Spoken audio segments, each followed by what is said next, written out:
Yesterday I filmed a video as well, but today we're filming another one. So today the video is about the time that I encountered a demon. There will be 2 of these videos because I've encountered demons twice in my entire life. The one I'm going to be talking about, I was, I believe, 16. Right now I'm 19, so this was 3 years ago that I encountered this. I was actually with my husband, but at the time we were only boyfriend and girlfriend. So I'm just gonna jump right in and let's get started. Sorry, my phone was being weird. Alright, anyway.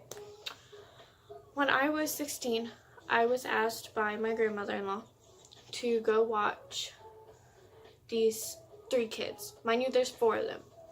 Now, each of them, there's 3 girls, 1 boy. Each of them we're gonna name Randy is going to be the boy. Penelope is going to be the girl. The littlest one, 3-year-old. 3-year-old. And then there's going to be, let's call her Cucumber. We'll give her a random name. So, the other little girl didn't stay with us. She went with my grandmother-in-law, which was only not even my grandmother-in-law at the time. So she goes with her, and she's going to go work with her at the store. So me and Michael, my husband, were watching these 3 kids. At first, everything was normal. You know, we were, at first, kind of being, you know, very timid around each other. We didn't really know each other. We'd never met. And as time went on, we, first, their mom introduces us. We're like, hi, how are you? You know, we kind of talk for a little bit. And then we go on to start, you know, she leaves, the grandmother leaves, and we're just there with the kids in the house. From the moment I walked into the house, I felt weird. I did not like the feeling of the house. It felt very, very awful. So, I leave to go to the bathroom. I come back. We start playing with Play-Doh. Well, the 2 little girls eventually don't want to play with Play-Doh anymore. So I'm like, okay, what do you want to play with? They proceed to tell me that they want to play hide and go seek. I say, okay. So we're playing. Excuse me. Michael is playing with the little boy. He's playing with Randy. Eventually, Randy doesn't want to play anymore. You know, he's tired of playing. So they go back to playing, I think, with a puzzle or Play-Doh or the piano, something like that. We're just going to say he was playing the piano because he did play the piano quite a bit. Well, I'm playing with the girls still. Well, the girls, I told them, anytime they were hiding, it was their turn to hide, they hide together. If it was one of them hiding and I was also hiding, they hid with me. Well, they're hiding in the back room, which is their mom's room. And they're playing with, they're in the closet. I know where they are. But them being little kids, naturally I want to play along with them. That wasn't a good idea. This is where things start getting weirder. I check the bathroom. Nothing. I proceed to go towards the closet. At first I could hear them giggling, and then it's quiet. So I open up the door, and Cucumber is holding a rod, one of those metal rods that you find in a closet that you can take down or put back up, is holding this metal rod above Penelope's head. Mind you, she was pulling it back to hit her. So I rip it out of her hand. I put it up on top of the closet. I turn around, I look around like, what are you doing? Why are you doing this? She's your sister. Don't hurt her. She proceeds to tell me the man told her to do it. So I start asking, who's the man? Who's the man that told you this? Where's the man? She continues to tell me that she can't tell me. That if she tells me, then I'll get hurt. Okay, well, that's very odd. I don't understand why you can't tell me. So I tried to get her to tell me more and more. For about a whole good 60 seconds, I'm trying to get this little girl to tell me. It's like she becomes somebody else and tells me she cannot tell me. And she does it in a very demonic tone. I try to blow it off. Completely ignore it. We continue to play. But at this time, I start hiding with Penelope. Well, eventually, all of them want to go outside. It's a nice, pretty day, so I take them outside. Michael's outside with me too. And it starts to get around lunchtime. It's around 12 by now. We've been, everything has been pretty normal till now. I go inside. And I go into the kitchen to start making them peanut butter sandwiches for lunch. That's what they wanted. So I was like, okay, I'll make you, lunch that way. That wasn't a good idea. It really wasn't. This is where I start realizing who the man was. I became terrified. I felt as if somebody was behind me. At first, I thought maybe it was one of the kids, or I thought it was Michael playing a joke on me. It wasn't one of the kids, and it definitely wasn't Michael playing a joke on me. I proceed to turn around. It still makes me terrified to this day. Like, I kind of want to, check behind me now. And my closet door is open, so it's kind of creeping me out. I turn around, and I see a black figure with red eyes. And a crouched position. That wasn't a good time. But I hid my fear. I turned back around. As I began to turn around and ignore it, it proceeds to run. On all fours, mind you. And when I say crouched, I mean, I don't know if you know what a figure eight is, or, we call it London Bridge, and you crawl under the person and they're bent backwards. Yeah, it was in that position. Kind of like The Exorcist. Only it looked like it was a crab. So it was flat instead of arched. I'm horrified. I continue to make the sandwiches, put them on plates, put them at the table, and I go get the kids. We eat, and then the girls want to color, and Randy wants to play the piano, so we let him go play the piano.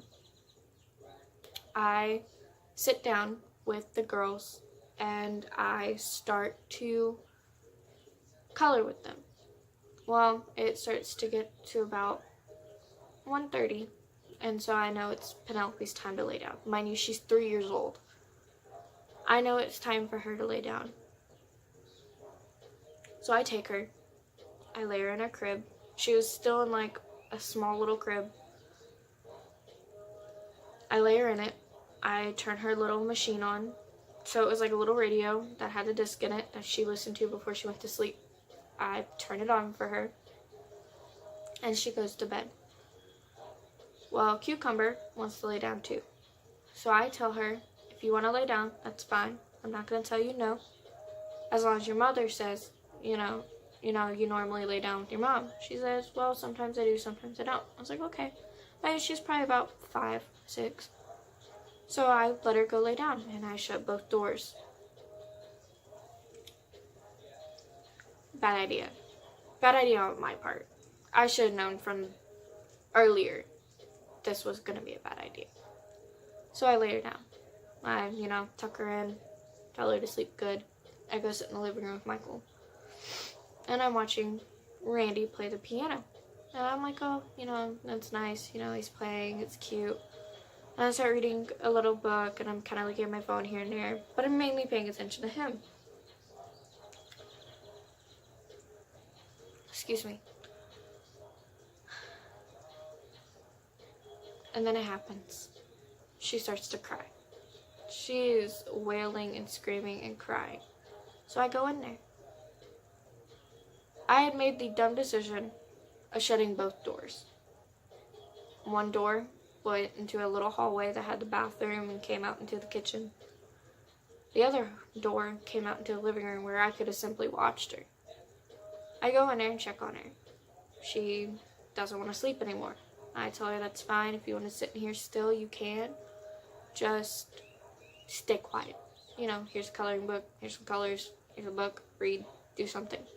She says okay. So I leave and I shut the door again. Mind you, I should have been smart. I should have left that living room door open, but I didn't. Well, I start to hear it get very quiet. I can still hear the music, but I was able to actually hear her coloring and slightly humming. I didn't hear that anymore. So I asked her brother, does she normally get that quiet? He said only sometimes, maybe when she's sleeping. So I decided to go in and check on her. What I found, I shouldn't have found. Mind you, I went the long way. I went all the way around to the kitchen, down the hall, past the bathroom to go through that door instead of the living room door. When I walk in, I see her holding the radio over Penelope's head, about to drop this down into her crib. I run to her. I snatch it out of her hands, and in the process, it rips out of the wall. I sit it down. I pull her off the stool. I turn her around and look at me, and I start yelling at her. I'm like, what are you doing? Why are you doing that? It was like she wasn't in there. Something else was in her. I do believe she was possessed. And it still scares me to this day that I've possibly watched a possessed child. She proceeds to tell me that the man told her to do it. I keep asking, who's the man? Who's the man? Who's the man? She won't tell me. So I tell her, either you're going to tell me who the man is, or I'm going to tell your mother. I do believe the man came through her. And she tells me that if I were to tell her mother, she would make my life a living hell. Right there tells me that's not her. There's no way that's her. At all. I then say, okay, lay back down. Penelope's now awake. Penelope can't sleep. So I pick her up. She says she has to use the bathroom. I say, okay. Now, how she said it was she has the TT. I said, okay. Pick her up. I take her to the bathroom. She starts to wash her hands. And I can see, I'm sorry, my closet's giving me the creeps. And also somebody's shutting their door, so it's scaring me too, because I can feel it shake my window. So she proceeds to start washing her hands after she goes TT. And I can see the man standing in the shower, watching her, not paying attention, not one bit to me, not at all, just to her. Now, mind you, prior to all this, I also, this was also a telltale sign that this girl wasn't okay. So, when I had started to make sandwiches, Michael had told me Cucumber had already gone inside. So I go back in to her mom's room, and I start looking for her. Well, I hear soft giggling coming from the bathroom. Nope. I don't do creepy kid laugh. Nope. I may love horror movies, but I don't do creepy kid laugh. This girl was sitting in the bathtub with this strange white powder around her. She had red lipstick all over the walls. And she wouldn't leave the white powder circle. She was dead center of the tub. These weird red lipstick stuff all over the wall. And weird white powder around her. She wouldn't tell me how it got there. I asked her if she did. She said no. I continue to try to get her to get out of it, and she says no. And begins to laugh at me. Eventually I do get her out and I clean it up. And obviously all that happens after is what happens.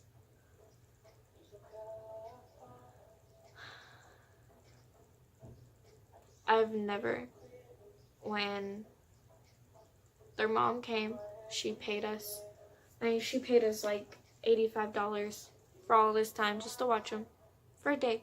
Like, just a day, watch this at work. Which is quite a bit of money to watch all of 3 kids that were very calm and docile normally. At least that's what she said. I don't think that was the case.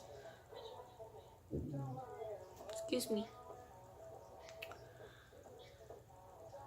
When we left, I looked at Michael and I said I would never watch them again.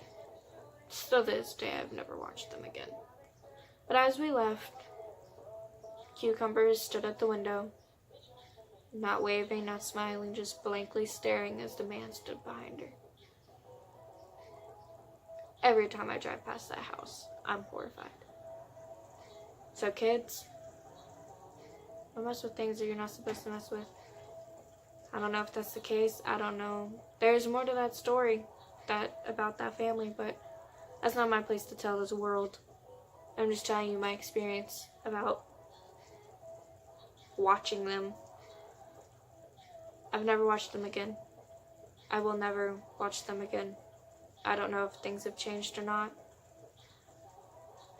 So don't mess with things, kids. It's not safe. It's not worth it. It's terrifying. Peace out, my dudes.